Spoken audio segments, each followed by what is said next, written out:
Olá, hoje nesta oportunidade vamos tratar, ainda em continuação ao assunto do direito obrigacional, da parte relativa ao inadimplemento das obrigações.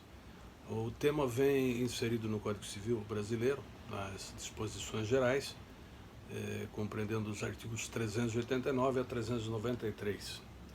Pois bem, a evolução das relações entre sujeitos de direito, o avanço da tecnologia e o incrível desenvolvimento dos negócios jurídicos, daí decorrentes, fazem com que as obrigações sejam um relevante meio capaz de propiciar a circulação de riquezas e a transmissão de bens. Por essa razão, interessa ao direito que as obrigações sejam cumpridas, obviamente, não é?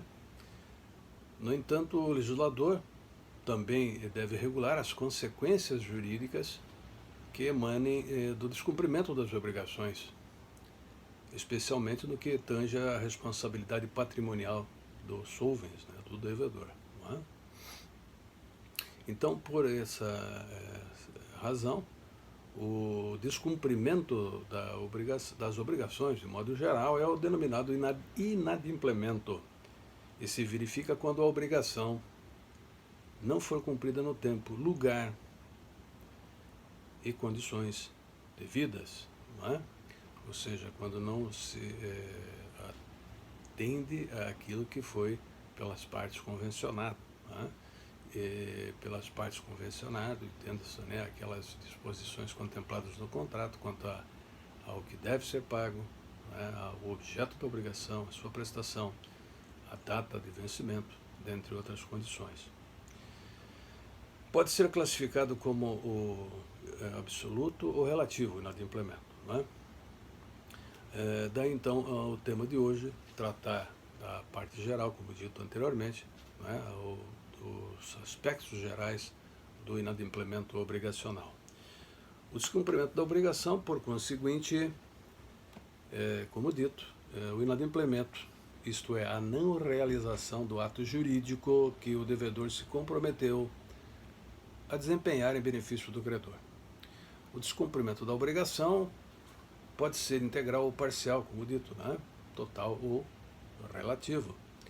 Para a caracterização do descumprimento definitivo da obrigação, deve-se analisar, né, alguns elementos, dentre os quais o ânimos do devedor, a conduta do devedor e as circunstâncias que envolvem cada caso.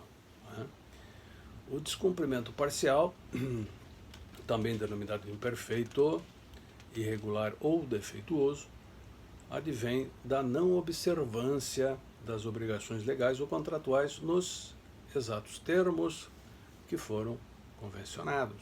Em outras palavras, no descumprimento imperfeito, a prestação, porém, ela não é efetuada em conformidade com o ajustado. Não é? O inadimplemento da obrigação pode verificar-se pela ocorrência de fatores imputáveis e não imputáveis à parte. Vamos então a elas. São fatores imputáveis às partes aqueles que não se relacionam à exteriorização da vontade real.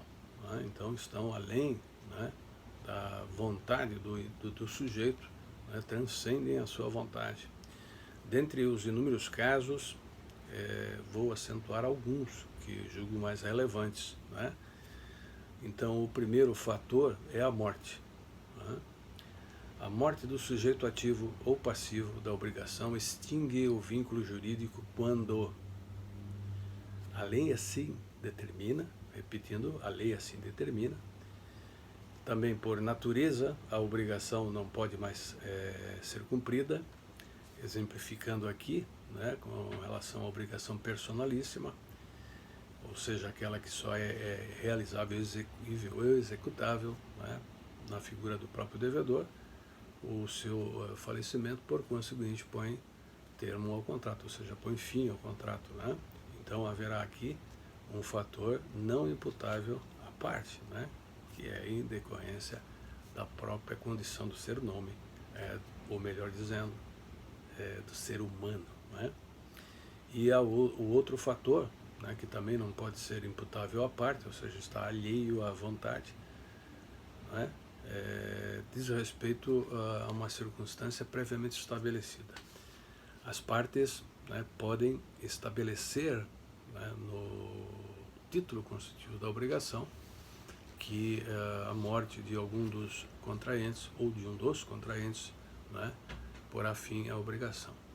Nada obstante isso, aqui devo observar que na maioria das relações jurídicas negociais é costume se convencionar, né, ou as partes convencionarem, que o falecimento de uma das partes obriga seus herdeiros e sucessores, não é?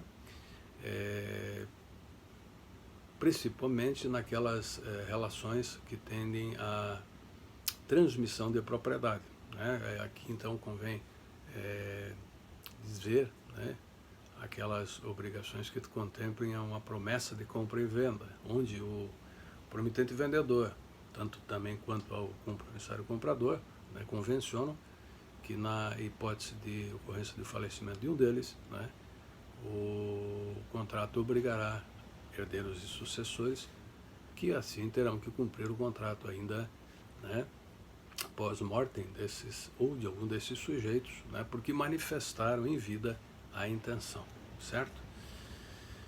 O outro fato superveniente,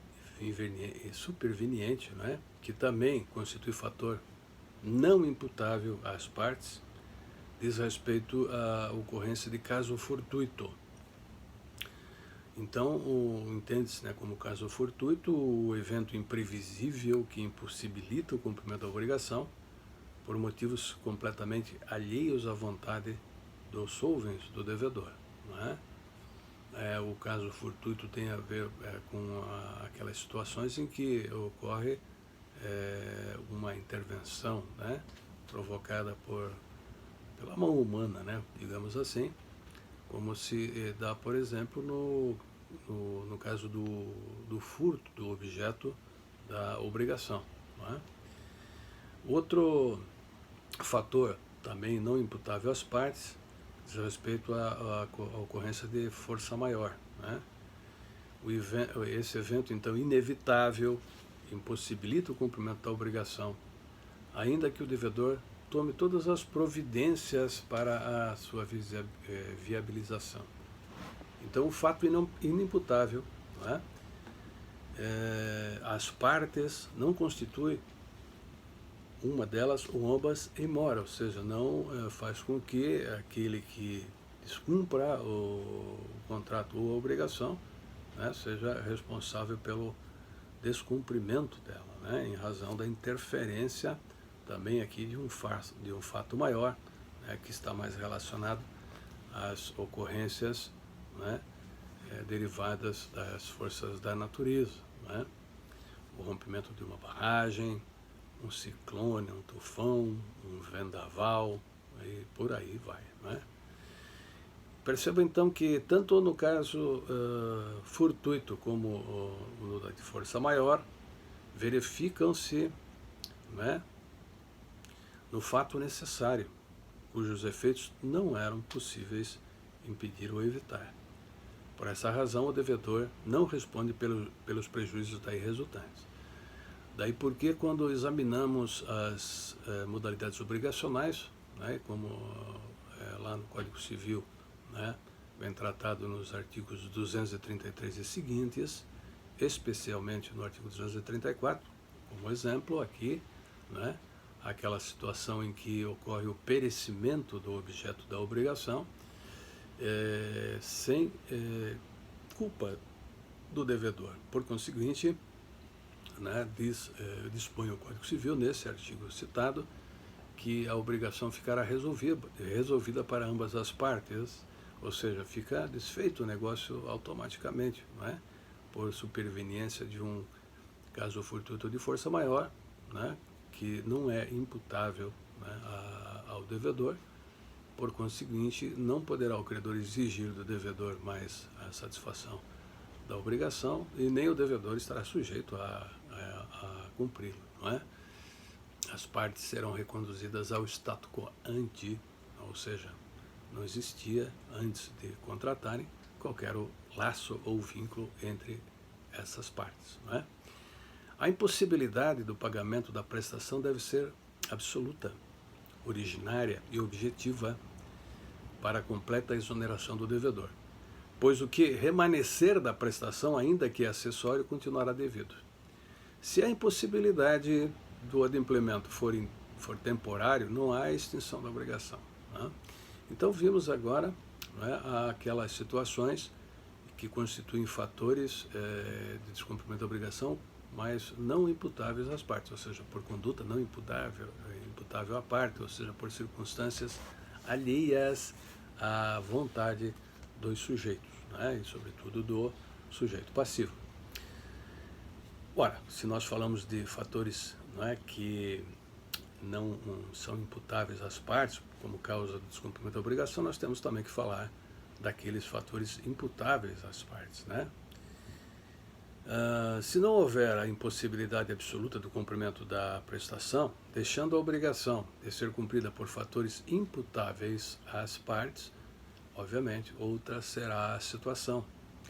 Neste caso, a obrigação poderá ser cumprida até mesmo de maneira forçada, compelindo-se a outra parte pelos meios jurídicos admitidos, né, objetivando-se, obviamente, a extinção da relação jurídica.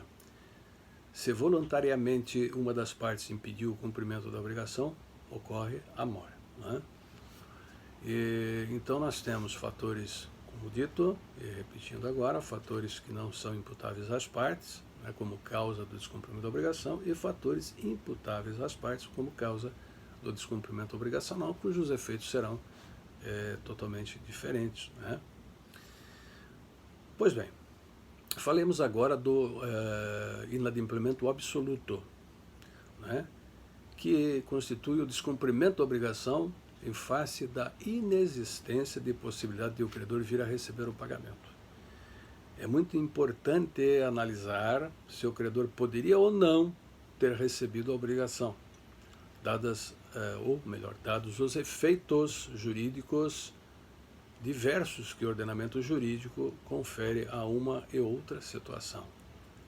E aqui explico, existem situações em que o descumprimento pontual da obrigação, né, ainda que eventualmente e a princípio pudesse se admitir, né, que o devedor viesse a cumprir atemporalmente, ou seja, posteriormente à data do vencimento, todavia não terá mais interesse para o credor o recebimento da prestação em atraso.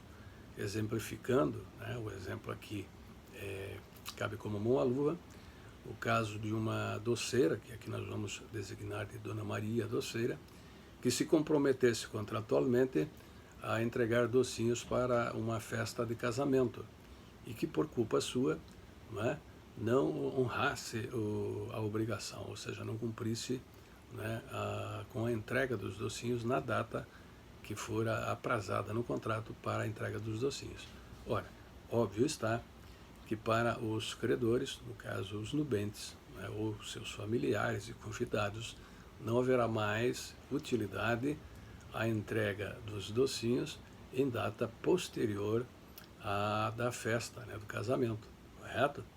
De tal sorte que aqui nós teremos um caso clássico de inadimplemento absoluto da obrigação, né? Um exemplo, dentre outros todos, que podem ser buscados, né, no cotidiano. Além disso, o inadimplemento absoluto não se sujeita à purgação, não é? Ou seja, não tem como ser remediado ou corrigido naturalmente pelo devedor, porque os fatores que geraram essa situação não podem ser imputados ao inadimplemento e ainda inviabilizam a realização da prestação. Como exemplo do que acabei de mencionar aí, da relação jurídica estabelecida na compra e venda de docinhos para que fossem, né, entregues num evento, né, ou seja, no caso de uma festa de casamento. Outro exemplo seria naquelas situações em que, imaginemos, né, possamos imaginar aqui, em que uma empresa aqui no Brasil viesse a adquirir produtos de outra, né, para cumprir um outro contrato com um cliente seu no exterior. Ficando a devedora aqui no Brasil, não é?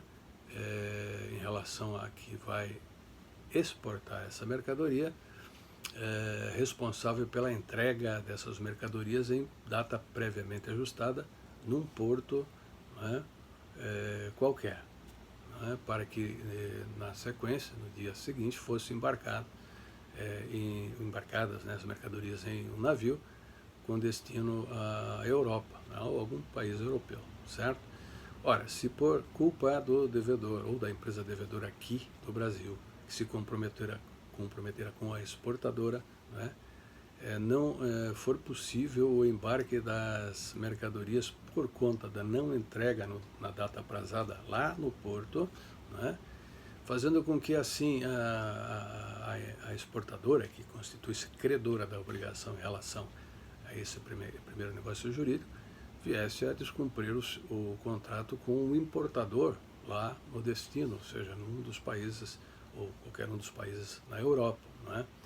De tal maneira que não haveria mais utilidade para a empresa credora o recebimento tardio, né, das mercadorias, ou seja, a prestação tardia não lhe aproveita mais.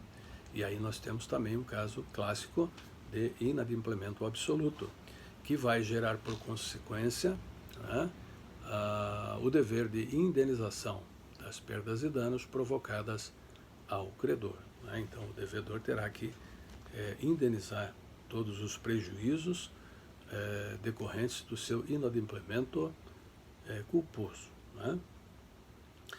Bom, se nós falamos de adimplemento absoluto, nós temos também que falar, né, en passant, do inadimplemento relativo. Então, por inadimplemento relativo, né, deve-se compreender, né, o descumprimento da obrigação cuja prestação poderia ter sido recebida pelo credor que deixou de assim agir. Nesse caso, possibilita-se ao devedor proceder à purgação. Purgação da mora, também designada de emenda da mora, ou resgate da mora, ou conserto da mora, né? Aí a literatura é farta em adjetivar, efetuando o pagamento daquilo que deve posteriormente, ou seja, nessa hipótese de inadimplemento relativo, a consequência lógica é que o devedor poderá colocar em dia aquilo que está atrasado, né, de sua responsabilidade, né? Disse que no inadimplemento relativo há tão somente uma inexecução temporária da obrigação, e de fato ela é temporária porque permite, né, que haja a referida purgação da mora, né? Além disso, observem que a simples recusa no recebimento da obrigação não caracteriza o inadimplemento absoluto, mas sim o relativo. Recusa não é impossibilidade. Por vezes, algo é possível fazer, ou algo que é possível fazer não é realizado, o que não significa que seja impossível. O inadimplemento relativo é a mora. E como a mora pode ser purgada, como visto e já exemplificado, não há falar em mora por inadimplemento absoluto. Ok? Bom, então assim, uma primeira abordagem, né, do que o Código Civil trata como disposições gerais, compreendida entre os artigos 389 a 393, né? Espero que tenha contribuído para que os senhores e as senhoras compreendam, né, essa questão aí que trata do inadimplemento, né, absoluto.